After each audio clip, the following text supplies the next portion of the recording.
হাঁসের মাংস আর ভুনা খিচুড়ি মজা করে খাবো ভাই বোন মিলি। বৃষ্টির দিন কিছুটা ভিজতে ভিজতে চলে আসলাম আমাদের ঘাটাইল বাজারে। 550 টাকা কেজি হিসেবে কিনে নিলাম এই হাঁসটি রান্নার জন্য মশলা টসলা কিনে বাসায় এসে রেডি করে নিলাম হাঁসটি রান্নার জন্যে। পেঁয়াজ মরিচ মশলা দিয়ে ভালো করে কষিয়ে নিচ্ছি হাঁসটি। মাশাআল্লাহ, হাঁসের কালারটি বেশ সুন্দর হয়েছে। হাঁস রান্না শেষ, এবার শুরু খিচুড়ি রান্না। খুব অল্প সময়ে আমাদের খিচুড়ি রান্না কমপ্লিট। এবার শুধু খাওয়া দাওয়া।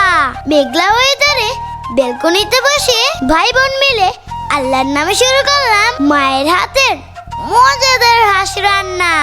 সত্যি আজকের হাঁস রান্নাটা অনেক মজার ছিল। আলহামদুলিল্লাহ।